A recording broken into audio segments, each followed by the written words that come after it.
and the like. Then looking at the trajectory you did. But okay, now we are live.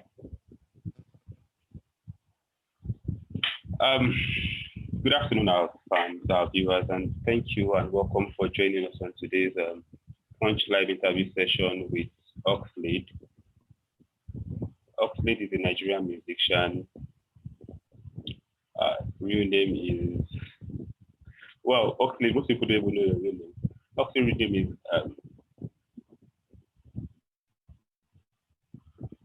can you hear me, please? I can hear you clearly. Are you asking me to tell them my real names? No, sorry, I couldn't hear you at the bit. No, so let's welcome our guest, viewers to today's Punch Live interview session with Oxlade.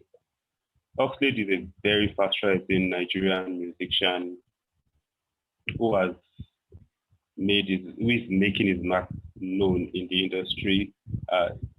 He recently dropped his EP Oxygen, which has garnered a huge and positive rave. Oxlade's real name is Ikuforichi Olaiton Abdurrahman. He's also one of the nominees at the 14th edition of the Headies Awards. Oxlade, can you kindly come back online, please? I'm with you. I'm trying to set my ring light on so everything looks clearer. Oh, okay. Yeah, thank you. So now Oxlade is with us. He's trying to set up. But fun fact about Oxlade. First things first, Oxlade actually started music at the age of 10 in church. You might know him from his hit song Away, which is off the EP Oxygen. Oxlade was part of the Next Rated, but this is not his first outing at the Headies. Oxlade was also was a nominee at the 2020 edition of the Headies, but at that stage, it was part of the Rookie of the Year.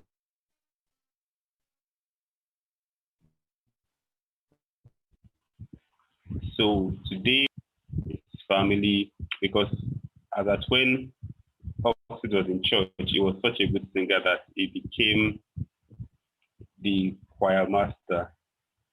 But suddenly, he switched on his family and he became a secular musician. And his uncles were angry about that. We are going to talk about all that with Oxlade.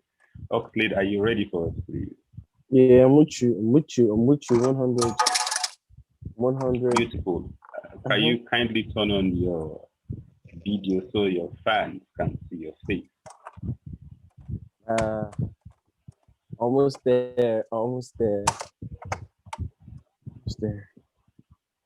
And we're live. Yeah. Beautiful. Once again, our viewers, welcome to today's session of Punch Live interview with Oxlade. Oxlade is going to talk about his experience at the 14th edition of the Headies. Okay. It's not his first outing at the Headies anyways, because last year he was there as the Rookie of the Year, and this year he was there as a nominee for the Next Rated, which we know is one of the most coveted categories. Oxlade, once again, nice to have you on board. Nice to interview me also. I mean, it's a major platform for crying out loud. So yeah, it's a big privilege for me too. Yeah, looking at the 14th Headies Award, this is the second time you've been nominated.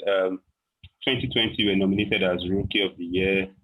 2021, nominated as Next Rated. I mean, what does that? How do you feel about that? How do you feel about your outing in this recent Headies Award? I mean, I am not the only artist that was nominated, and I was not the only artist that got accolades for a wonderful year, which is speaking of the year 2020. So, I mean, it just shows that I'm being appreciated and I'm being recognized by the air checkers in the music industry, and it shows that you have to put in more work, and people actually enjoy and embrace and entertain your craft. So yeah, Headies Headies is one of those things that you used to classify your year as a job well done. Do you understand? So yeah, I felt great about it. It was a great experience. I linked up with literally everybody, the whole game, everybody that we do music together. My day zeros. I mean, it was like a prom night for me because all my boys were just getting nominated. All my boys were bagging awards, including myself getting nominated and also performing on that huge platform. So yeah, it was like a wonderful experience for me, basically. Speaking of performances, now in 2020, it was a live audience. This year's own, the audiences was virtual. It was virtual, yes, and with a very limited amount of audience. I mean, comparing 2020 and 2021 performance, the whole coronavirus pandemic affecting the entertainment industry, how do you kind of relate the two together? As long as his head is and compare. As long as his head is, I guarantee you that to always bang, because even during the period where there was no pandemic, people had to watch Hip TV to watch the Headies if you couldn't make it to the venue or if you couldn't afford to get tickets. So I don't really think it affected them at any point in time, because if you look at it very well, the only people needed at the congregation during the Headies Awards are the nominees and the contestants and the participants. The majority of people watch it from home. So it's not like it really, although more people now have to watch it from home because they couldn't because it was not a ticketed event. It was strictly by invitation and all of that. Yeah, but now the audience line was more, streamed and selected due to the population threats that could happen due to the corona P that's going on now. But I mean, it didn't really change the whole Headies idea. A lot now, even more people watched it from home. That's more effective, if I'm correct. And I mean, like you said, this year's Headies, you were in the same category with a lot of your friends. We have Oxlade, we have Belashimoda, we have Ten. I mean, the beauty about it is this category was for the young generation Z, like they call them. How did that make you feel competing with your peers, your friends, people that you vibe with, people you party with, people you hang out with? I mean, was there any tension even before the award? Oh man, it was love, bro. It was love. It was always love. I mean, everybody that was nominated obviously deserves that award, because if you didn't deserve that award, you wouldn't get nominated in that category. It was according to the whole mentality of the event. It was a true and fair,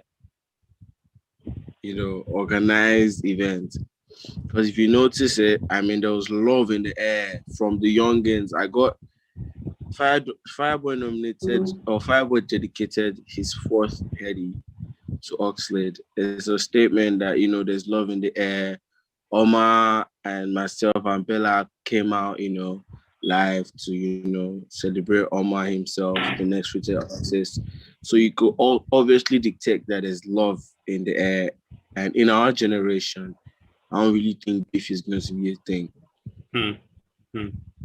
Are you really sure about that? Because I can speak for myself. Regardless of the fact that Ojuaye is paramount and permanent. Me for myself, I don't really see anybody worthy of beefing. Like, the only person that can beef is me. Well, if they throw a beef shot, the way beef works here. The way beef works is that, someone throws this jibe or someone throws this line at you, and you feel you have to reply. Sometimes See, listen. No, sorry to disrupt you. Everybody in the game knows that Oxlade does whatever he feels. There's sometimes I might just wake up and start tweeting about Jamo Piper. There are days I've had interviews and people ask me for the song I'm digging, and I said You by Omale. So it's like, me as a person, I'm not scared of anyone. I don't see anybody as a competition. Instead, I see them as an inspiration source. Like, everybody inspires me to be a better version of myself, not threatening. Do you get me? But So I feel like everybody I feel it. I feel like everybody not king for their lane. So like, why should you be scared if you got content? Well, true that. You guys have a lot of content. You guys have, I mean, this generation, I was discussing with a friend of mine, fellow journalist and the like, and one thing this next rated category actually showed us was that it's almost like now we're passing the torch to the younger generation of artists. And you guys have this bond. What exactly would you say is that glue for you guys? Is it the struggle? What exactly is that glue? What just makes you guys just vibe so much? In the past, we've seen big artists, even when growing up, they just kept beefing and the like. But for you guys, just like, man, it's just happiness and vibes. And I mean, what keeps you guys strong? What keeps you guys together? When normally won, I saw that you guys danced with him and partied with him like it was the win for the whole nominees.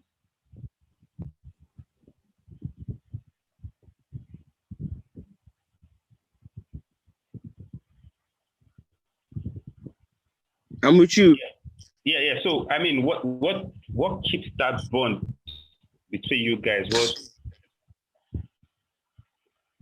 What did the older generation do right to have that? The truth is, this generation knows for a fact that everybody can win. You see a Fireboy making waves, and at the same time, you see a Rema making waves, and at the same time, you see a Joe Boy making waves, and nobody's clashing anybody, nobody's halting anybody's growth. That's the actual truth. Nobody can halt your growth as long as you're doing the right thing. Do you understand? And I understand the internal hunger to be the number one artist in the country, but it doesn't mean we should, like, I myself should talk down my next man because I'm trying to be the best man.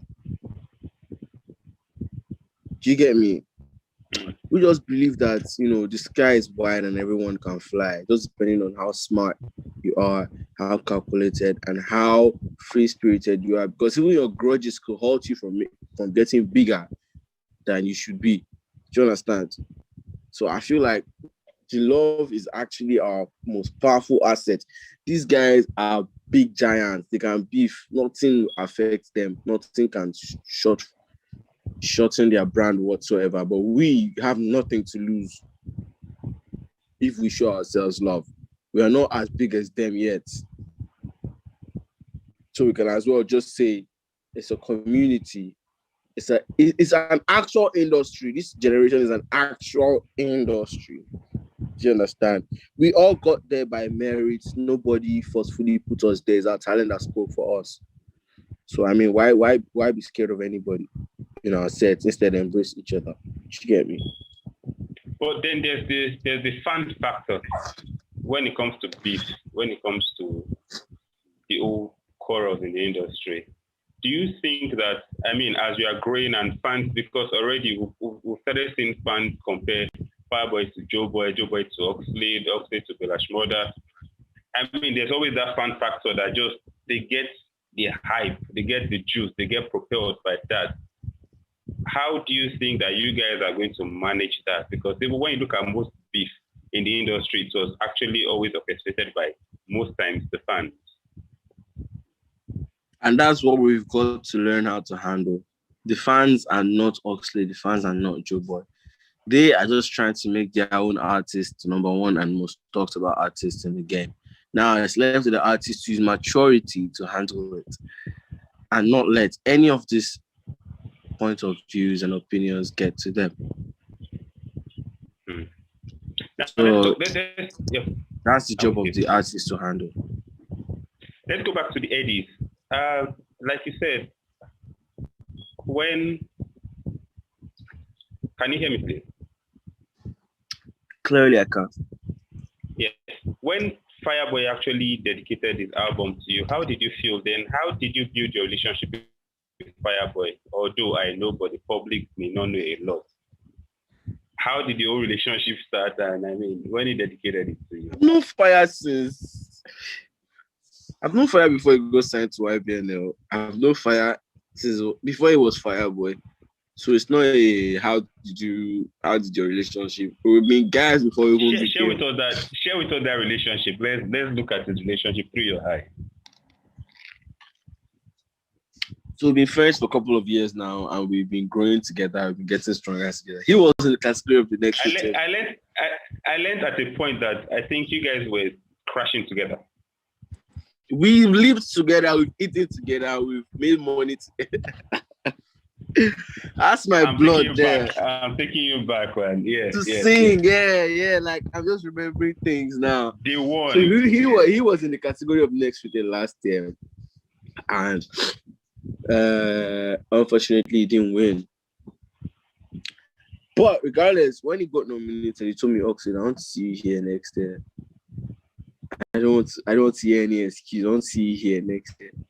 And I said, no problem. Fate has it that I was nominated also. And this year, he was the most crowned and most decorated. In the history of Headies, Fireboy is the most decorated artist. In an occasion, one day was 4 hours, Nice was 4 hours, Fireboy is 5 hours. So, like, he has defied all the laws of,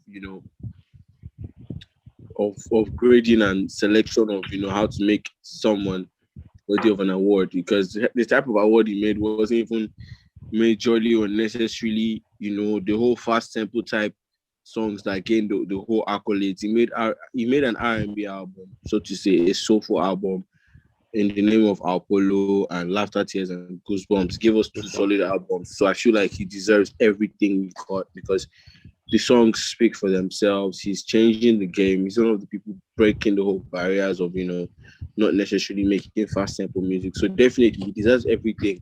And I've known him for years and he has been doing this thing for years, literally. It's not like he just started last year. So everything he got, he deserves it. And, we obviously ginger ourselves, so to say. His success has gingered me to want to, surpass what he did. It's more of it's more of a motivational and inspirational type of friendship than a competitive type of friendship. Because why I asked that question was I know that shortly after Fire left OAU, after his degree in Obafemi Awolowo University, he came to Lagos not knowing anybody, but he linked up with the likes of you and some other artists and the like. So when I'm training back, back then I wouldn't have taken also and reach this stage because my brother not that easy. Like what were some of those challenges you faced before? You can be Oxlade that next rated Rookie of the Year. That track, that record Away alone took you international, global and the likes. You featured the London based artists on your Oxygen album and the likes. But as at that time, how was it? Bro, all I can say is the hard. We were feeding from hand to mouth. We're even doing some side jobs that I'm not even proud of. Get me? Talk to me about it, because why I'm asking this question, sorry to cut you short, is because there are a lot of people that now, you guys are like, they've handed you the torch, and there are a lot of people that are looking up to you. They want to be like you, but they want to be like you now. No, these jobs they are not proud of. Share with us. Let them know that it's not an overnight job at all. Bro, to be fair with you, I've been in the music game for 6 years. To be fair with you, but professionally, we still say 3 years.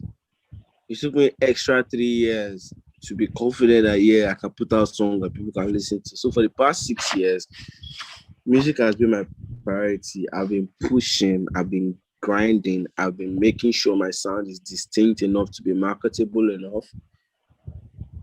Before you find a person who believe in you, people don't use you. Before you even find your 2-leg stand.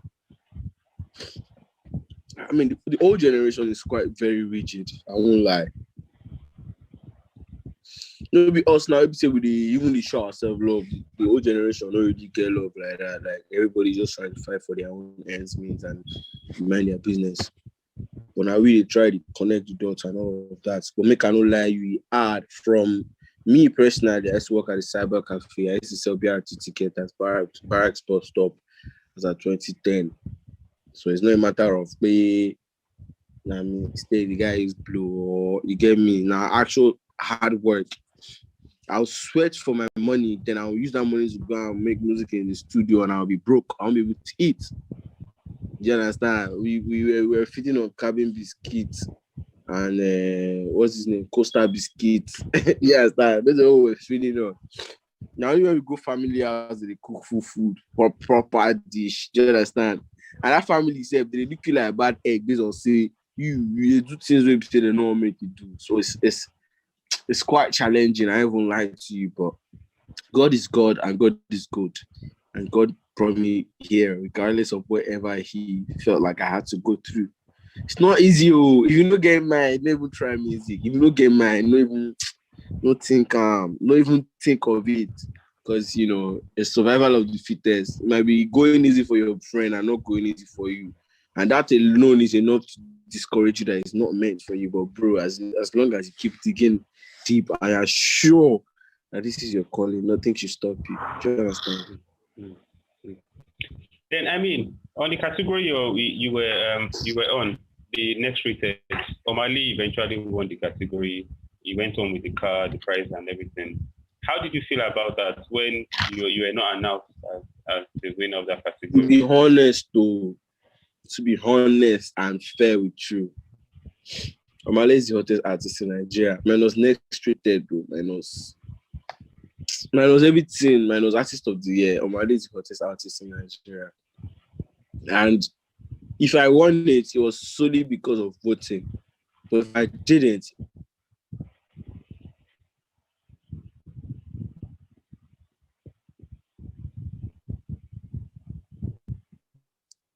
are you there? Yes, I'm with you. You said if you won it was solely because... To be honest, if I won it was solely because my fans outdid themselves and they voted for me to win it. But if we're being honest, Omar deserved that award because he's the hottest artist. He hasn't missed from features to his own singles to everything. He has a wonderful team, a strong team that is down for him. He's ready to push his music to the end. And I mean, it's even more inspirational for me. I learned a lot of things from Omar during the year 2020. So obviously, we all see it from the pushing to the placement, to even his branding and all of that. It's like he knew how to do it right. And then it's a big privilege to be mentioned or categorized in that level where is with the likes of Brother Shmoda and Thames, because all these guys had stellar year. They had a wonderful year. I'm not saying I didn't have a wonderful year, but obviously I had things that I learned from different camps and different teams, not just Omar, even Bella's team, even Thames' team. So I mean, I learned a lot from them instead of feeling some type of way. And now this year, I'm going to use things I learned from them and things I learned from other people to make my year a better year. Then also speaking of the Headies, I mean, some people have criticized some awards and the like. Especially CDQ, it was quite outspoken about it, saying some awards was political about the likes. I mean, the Mafo versus the Gang, Mafo by Naira Marley and the Gang by Mayoko. Do you share his beliefs about that? I'm not a rapper and it's not my category, so I really don't have anything to say about it. Okay, let's talk about your relationship with Davido. Davido has been one that always, been encouraging you and the like. No, it's not just Davido. It's everybody. Whiskey encourages me. Burna Boy encourages me. It's just that David was the first person or the first A-lister to actually show me genuine love. Majority of these A-listers, Tiwa, Wiz gave me my first O2 performance. Burna Boy gave me my first mainstream performance. But David was the first person to actually reach out or tweet about Oxlade. That's why it looks like that. So please, press No. We're trying to clear the air. We're trying to understand. Then how it seems you've been lucky, like you said. Wiz has been there for you, David has been there for you, Bronner has been there for you. Just had the big three. Tiwa has been there for you. I mean, how have you been able to do it? Not every fast rising artist has been able to have that. Me, I be hustler now. Me, I be street boy, I'm mushy boy, Jama. I'm about to shit. Don't worry. We push, we hustle. We know that we don't have godfathers, and we know that God is our father. So we need to double our hustle. We work 3 times as harder than the established guys that have labels and managements, because it's a solo game. Me and my guys, there's no investor whatsoever. So there was no investor whatsoever. So we had to like grind twice as hard so we can be seen twice as tall. Just You became a musician from church at age 10. You became the youth choir leader. From there, you switched to become a secular musician. I mean, even now you're rocking some hairstyles that is pretty cool though. Your uncles were not actually really happy about that. Looking at that trajectory and everything, how is it at the home front? Looking at the success you've made now, how are your family perceiving your career path? It's them that know how they see me inside their mind, but me, I know that I'm doing what makes me happy. I don't think. But I'm definitely sure, I am 200 billion % sure that they are so proud of me deep down inside their heart. As long as I'm putting the family name on the map, they're definitely proud of me, regardless of what they thought. I mean, they felt like I was going to go wayward and I was going to, lose myself. And that was their fear. Their fear wasn't even the music itself, because they knew the music was always going to be 100%. But they didn't always want me to lose myself. And I mean, I'm this deep in the game. And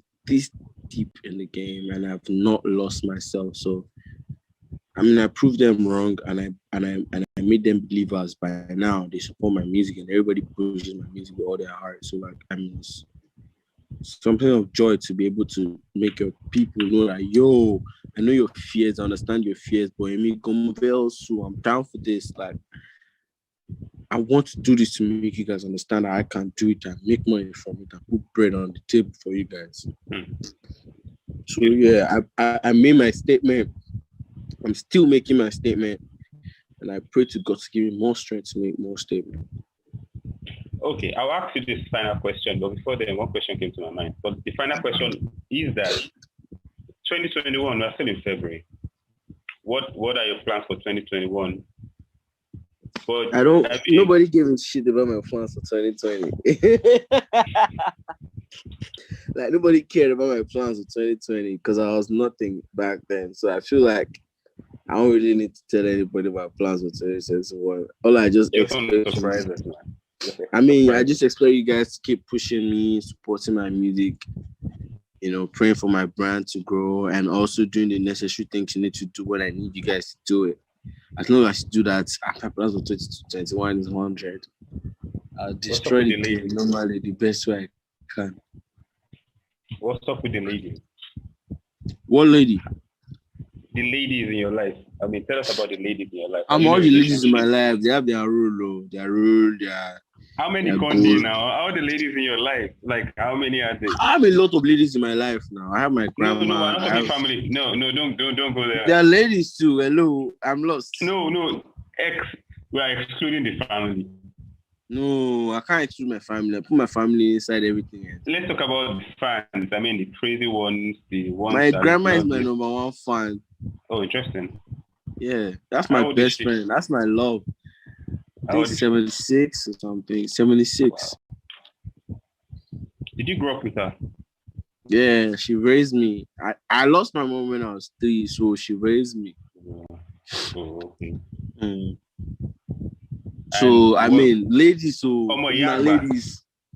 I'm a yagba in me, mo gbẹ́kọ̀, mo kẹ́kọ̀ọ́. You know what I'm saying? I told my for sake, I told my everything shit. So it's not about I'm a yagba, no. I'm a yagba to offer agbo call me, agbo love it call me. Agbo love it pay me that. So when I see some things and I mean, God that gave us this one, God that gave us this lady pressure, whatsoever you think it is. knows that we know how to handle it.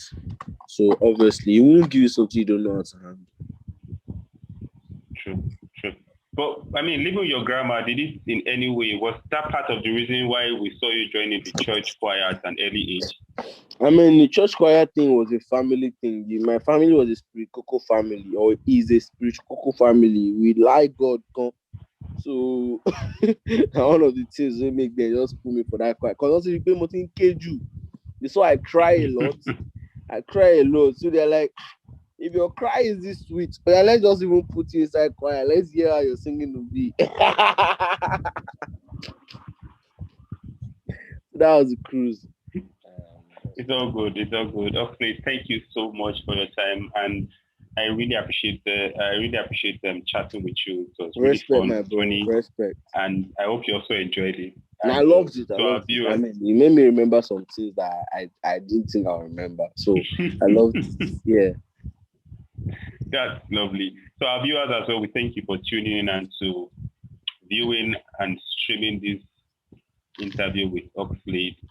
The interview is going to be on our Facebook, YouTube, and our social media platforms.